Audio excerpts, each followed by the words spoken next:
Hello, Pocket Size Play listeners. This is a special bonus episode featuring the game Wind on the Path. Wind on the Path is a samurai dueling game by Jonathan Lavallee. It can be found in Codex Iron, which is an issue of our zine, Codex. You can get Codex Iron and all the Codex back issues by making a $4 pledge to the Gauntlet Patreon by May 31st. Just go to patreon.com/gauntlet. One more note. Near the end of the recording, I mischaracterized the rule regarding witnesses and revealed information. In fact, the only information affected by the number of witnesses in the duel is whatever was revealed in that duel. In this case, Will's character had 2 pieces of revealed information from a previous duel. That information will remain revealed forever. Enjoy.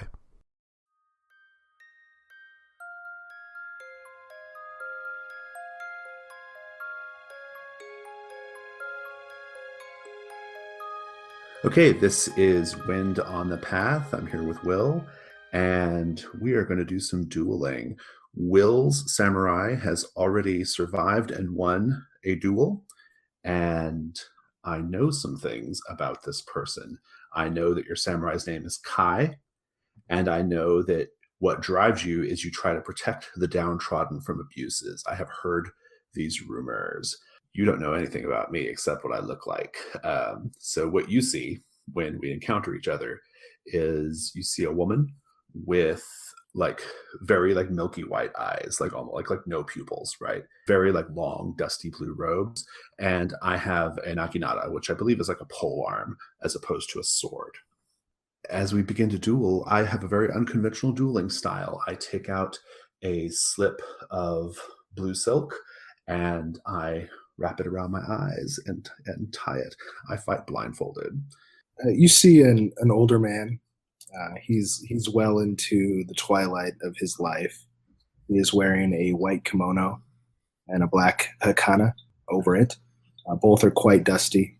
He has a long sword that has dried blood on it. He has a wound on his right arm that has been bandaged. So there was blood.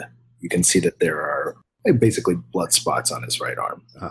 So do you have an injury from your previous fight? I don't. It healed between the duels. Oh, got it. Oh, I see. I am not wounded. You're not wounded, but you show evidence of having been in a fight. Yeah. Good. Awesome. All right. So the first thing we do is there is a move where we've had our meet. The lead duelist will make the all along the path move. You may choose a lead duelist by having both players roll. Oh, very good. All right, I will roll 2d6. And I believe you don't get your advantage on this one. You do not on this one, no. I rolled a 4. I got a 6. All right, so I will be lead duelist. I will make the all along the path move. I'll read the haiku. Potential strangers meet on their private journey. Blades open for death. Roll. And that's not roll plus, it's just roll, which means I'm just rolling. It was not good. I got a 6. Okay. On a 6-, I'm going to choose one element, and then you're going to choose 2 elements. So I'm going to go ahead and choose that we're going to be on starting tension 3. That's the element that I choose. And I've marked that on my little tracker. And now you get to choose 2 elements. I will choose wind and terrain here. I think it's mid-afternoon. Mm-hmm. We're meeting. A fog has rolled in, so the terrain is obscured. It's not clearing because we are in a very calm meadow, and so the fog is there. The air is not still; it's calm. So there's a very, very light breeze. I get a +1 for having advantage. Just for anybody watching the video, advantage is given to whoever has the least amount about their samurai revealed. In this case, Will has 2 elements of his samurai revealed. I have 0 because this is the first fight my samurai's been in. So we also have to choose the location. Since neither of us chose to do to choose that location, we have to just roll. So we'll just roll a single d6 and we just apply it as a d3. And so I'll go ahead and just roll that. I got a 1. That means our location is going to be the shrine, and the shrine has 1 witness. The witnesses are essentially the stakes of the duel. For those of us who survived the duel, the number of witnesses that there were at the duel, they determine how much revealed information stays revealed. because they're basically spreading rumors about us, about the fight they saw. Okay. And so it sounds like, Will, you guys had 2 witnesses in your last duel because you had to leave 2 of your things revealed, correct?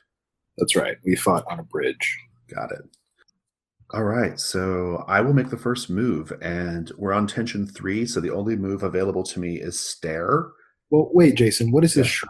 shrine? Oh. We established we're in a Yeah, kind of... okay, so fiction. Sure, yeah, we should do fiction. We do that in the gauntlet.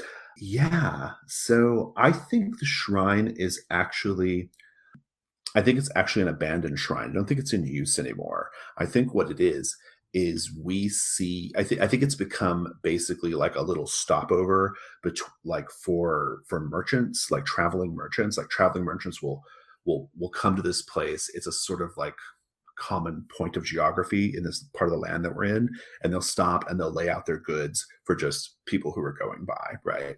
And so when the shrine was active, when it was an active shrine that people worshipped at, this would be sacrilegious behavior. But now that no one uses the shrine anymore, the merchants will just come. And I think that's our witness. I think there's a merchant who's like, I think he has some fruit and things laid out on the cobbles, and I think he thinks he's going to sell something to us, but then he sees us like kind of lock eyes and grab our weapons, right? So I think that's kind of what the situation is right now. Does that sound good?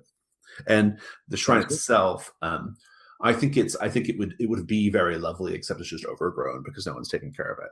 Yeah. So the first move, the only move I can choose is stare, and so I will roll stare. I will tell you that my bonus is currently at +3. The haiku goes, eyes staring in depths of history unspoken, unsure of victory. Roll plus, which means you roll plus your bonus. So a 9 total. On a 7 to 9, we both reveal something about our characters and increase the tension by 1. I'll reveal first. Okay. I'm going to reveal one of my histories. And I'm going to reveal that I am from Kyoto, which I think at this point in time is going to be like a major city. Okay. And I think as I'm staring at you, and as you're kind of like staring at me and looking, we're kind of facing each other down. I actually have my blindfold on, so I'm quote staring, right? But as we're facing each other, I think the reason why you know I'm from Kyoto is because I think the shaft of my polearm weapon, I think it's done in a really particular style. Like the weapon crafter in Kyoto is known to put like a certain type of decorative filigree that like kind of spirals around the shaft, right? It's like a mark of his craftsmanship, and you notice this and you know it. So you know I must be from Kyoto. Okay. What about you? What do you reveal? I recognize that handiwork. My master, Shinzu the Lesser, had a blade like that. You are from Kyoto, like my master, are you not? Yes, I am. You are very perceptive, and I like kind of, you can see like my thumb and my forefinger like kind of almost like as a nervous tick or like an acknowledgement of like I know how you know. Like I kind of like run my fingers across the like design work on the shaft of the weapon a little bit. All right, and tension goes to 4. Does indeed. Just as a point of mechanical order, you revealed history. Who trained me? Who trained you? Shinzu the Lesser. Awesome. I love it. In Kyoto, from Kyoto. All right. So once we've bumped up to tension 4, and that's a question threshold. Where have we met before? I think I have to answer it because my move bumped it up. That's right. And I think we have actually met in the dojo of your master. What was his name again? Shinzu the Lesser. Shinzu the Lesser. We met in the dojo of Shinzu the Lesser. I think I used to be like a water bearer. Like I used to make money like going and fetching water for the fighters of the dojo, for the trainees of the dojo when I was a little girl. So that's how we know each other. Although I could choose to improve at this point, I will stare again, or I will stare in response to you. My role in this situation is a -1. I rolled a 9. So I will reveal You come closer and Mm, you step forward. I step back, and it is clear to you that I am very, very wary of the unusual type of weapon that you are wielding. I am much more comfortable fighting sword on sword. mm. And so I'm going to reveal that what scares me is going to be exotic weapon masters. Thought you were going to say my reach. Oh, that would be part of it. um, I will reveal. I think I'll say to you. I'll say, I know you. You used to. I know you. You trained at the dojo Shinzu the Lesser, and I used to serve as. I used to serve as a water girl for that dojo. Do you remember my name? Because I think you will remember my name. I think I was always like wanting to be a fighter also, right? Like I think there was like maybe some, social society, strictures on that. And so I used to be frustrated by that. But my name is Kuroko. Kuroko. Of course, I remember you, young Kuroko. You've grown. But have you grown wise? I have grown physically and I have grown in talent as you are about to witness. We shall see. We're at tension 5 now, right? Yes. I'm going to go ahead and go to improve. Light feet rush about through field, stone, tree, and cold stream. Wind whispers the past. Roll plus. I will tell you I'm at +4 now. I think I have my maximum bonuses at this point. Which tells me much of you. It does tell you a lot, yeah. I need to act fast is what I need to do. Still only got a 9 though, jeez. I choose one improvement, you choose one setback. My improvement is going to be increase attention by 1. We're now at 6. All right. As we stare each other down, the calm wind finally manages to blow the evening fog away, revealing the rocky ground beneath our feet. Nice. All right, your move. I will also improve. Okay. And at this point, I am rolling at a 0. And my improvement is that it begins to rain. And we are now on wet terrain. Okay.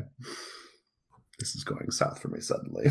I gotta get rid of those modifiers. I know. Okay. I will choose as a setback. I can't choose the opposite thing, so I will choose. I'll deal a future wound. Okay. For anybody watching the video, future wounds are essentially they're wounds that if and well we will, but when we go to most likely when we go to strike, this is like added to the number of wounds that Will's character will take once we go to strike. It's also something of an abstraction of like my perceived advantage or skill right now, right? Like his character has a sense of like how badly this could go for him, right? Whenever we read the charts, you always read it like vantage point from the vantage of the person who rolled the move. If I choose the setback, we read it from your perspective. Your opponent deals 1 future wound, so I will give you a future wound. Okay, Yeah. so I have 1 future wound. You have a future wound, right? And the improvement is also you have a future wound. What it is because you get a bonus on future wounds as well, right? Like if you get certain future wounds, you get bonuses to strike and stuff. So you may choose to take a future wound as an advantage. All right. Okay. I will make my move. We're at tension 6. I will go ahead and roll prepare. A precise tension, firm hilted grip to clear strike. A leaf tumbles away. Roll plus. I'm on +2 right now. At 10. Okay. You reveal something about yourself, and I have the option of striking or forfeiting as my next move. Right, I will.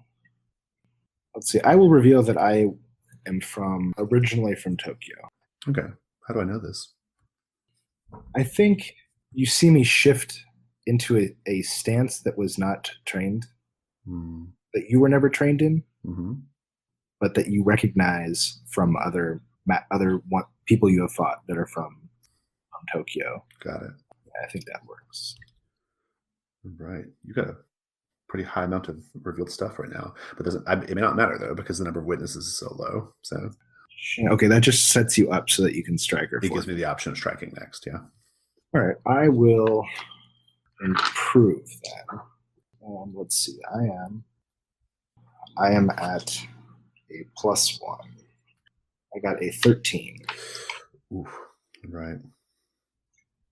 So I will change the wind from calm to breezy. So the wind picks up, my kimono begins to flap in the wind. And at this point, I draw my sword because it appears that you are serious about this. And as I do so, I will increase the tension to 7. I'm going to change the terrain. I think like this whole time I've been gradually like circling, a little bit, feeling the ground with my feet until I feel something a little bit more flat underneath my feet. So you changed it to flat, correct? I did. So the question is, where have we fought together?